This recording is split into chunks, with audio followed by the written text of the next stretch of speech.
Are you righteous or are you a sinner? Do you need a doctor or are you healthy? Let's see what Jesus teaches about that. Mark 2:17, let's read. Kai accuses ho Jesus legei autois hoti, ukrean ecusin hois cuantes iatru, al hoi kakos econtes, uk elson kalese dicaius, Allah hamartalus. All right, we have a verse that is actually pretty easy from a grammatical point of view. Starts as usual with a kai and conjunction. And the subject is ho Jesus, Jesus. Okay. Now you have these accuses, which is a participle, which is connected to Jesus. It's a verb, it's participle connected to Jesus, but the main verb is right here, lege. So this is the verb, main verb of the sentence, Jesus, verb, and then this autos, which is a personal pronoun and indicates the people to whom Jesus is talking. Now you see this hoti, which is in these brackets. These brackets simply mean that in some manuscripts you find it, in some other manuscripts you don't find this, but it really doesn't change absolutely anything in the understanding of the verse. Hoti is a preposition that means generally that. Okay, and in this particular case, it just functions as a sort of quotation mark. Okay, so it introduces a speech, the exact word of Jesus. So you can put it there, you can remove it.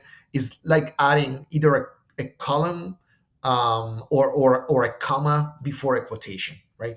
So absolutely irrelevant.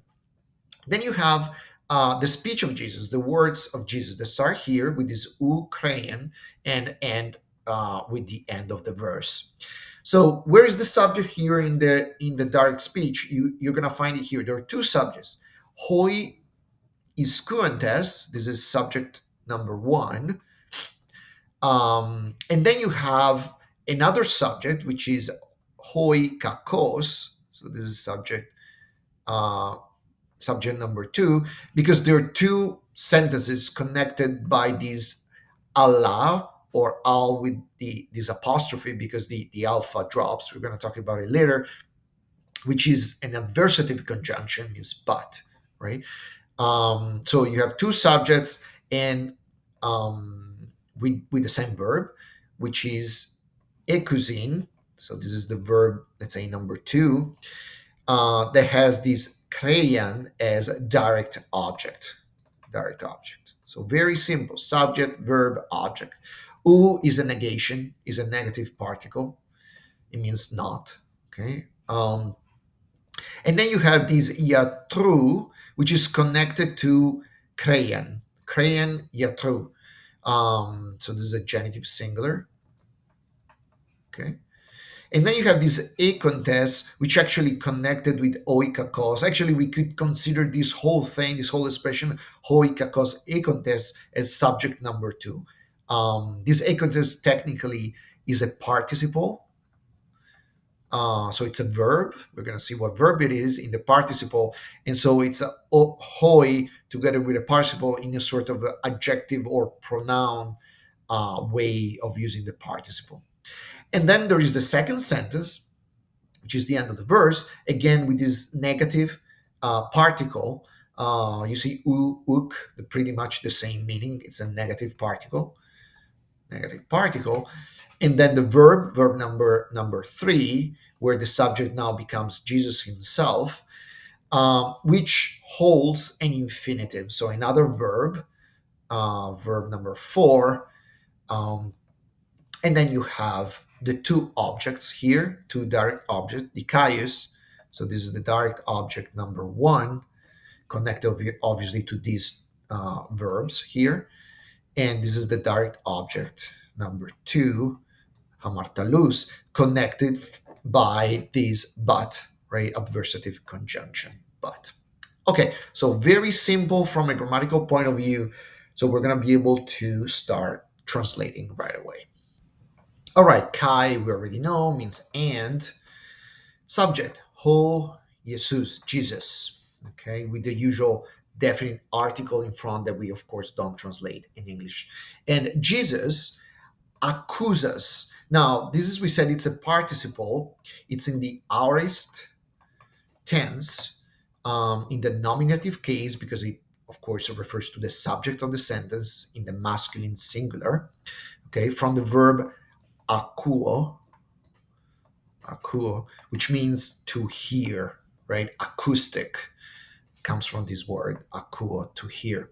So we could translate when he heard, because Jesus was hearing what the Pharisees were saying, right? When he heard, Jesus, lege, this is an indicative present in the third person singular of the verb lego, which means to say.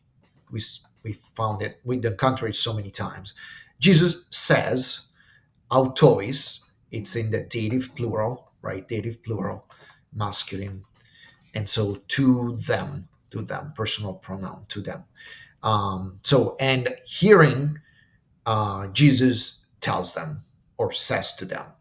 Now, let's see what he says. Subject, hoi iscuantes. Now, iscuantes is a participle, as acontes is a participle. Okay, so the structure is very symmetric. Hoi iscuantes compared and contrasted with the hoi acontes. Now, iscuantes comes from the verb iscuo, which means to be strong, or to, in this case in particular, to be healthy, to have a strong health, to be healthy, compared to those that are sick, right? So hoi iscuantes are those that are healthy. Okay, so those that are healthy, ou ekusin. So ekusin is an indicative present, third person plural, because of course the subject is plural, of the verb echo. Okay, the verb echo, which is one of the most common verb in Greek, because it's a verb to have. Okay, those that do not have, literally. So those that are healthy do not have krean. So krea means need, and you see this ending alpha nu, which indicates that this is an accusative case in the feminine singular. So those that are well do not have need. Okay, have no need. We could translate have no need. Yatru, right? This is genitive singular of what? Have no need of what? Yatru. Yatros is doctor. Doctor. Okay, it's a doctor. They have no need of a doctor. Okay, who has need of a doctor? Hoi ekontes kakos, right? Literally, again, ekontes is the same verb that you see here, ekusin, so it's the verb to have. So literally is those who have kakos. You see this omega sigma ending. It indicates that this is actually it's an adverb from the adjective kakos with the omicron, which means bad. And so kakos with the omega means badly. So literally this means those that have it badly, right? It's another way, it's a typical way in Greek to say those that feel sick, those are who are sick. So not those who are healthy have need of a doctor, but Allah, those who are sick. And you see that the conjunction should be this Allah here with an alpha. You don't have the alpha because it gets dropped, because Allah collides with the definite article hoi that starts with the vowel. And so two vowels colliding, the first vowel gets dropped. So instead of saying Allah hoi, you just say alloy, right? Alhoi. All right. So not those that are healthy need a doctor, but those who are sick. And so the conclusion is uk elson. So now the verb elson, we found it many times before. It's irregular. This is in the aorist tense, third person singular, because now the subject is Jesus again. The verb is actually erchomai, erchomai, which means to go or to come. In this particular case, means to come. I have come, right? And with the negation, I have not come or I didn't come. Kalezai. Now, kalezai, it's an infinitive form. So it's an form of the verb kaleo uh, in the aorist tense. And the verb kaleo means to call. Actually, the verb call in English come directly from kaleo. It's the same root. Okay, to call. So I didn't come to call. To call who? Well, you have these two direct objects that are contrasted between each other. The Caius against Hamartalus. We already know who the Hamartalus are because we found this this term many times in the previous verses. These are the sinners. Sinners. Okay, so these are the sinners. You see this ending us, which indicates that this is an accusative case in the masculine plural. And then you have the dikaius again, ending us, accusative, masculine, plural. Okay, these are both adjectives that in this case are used as nouns, right? I did not come to call the righteous. You see, dikaius are the righteous, righteous.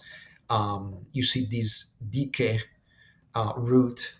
Okay, so dike is the justice. Okay, justice. So the dikaus are those are just. Actually, this is the term that's used for justification.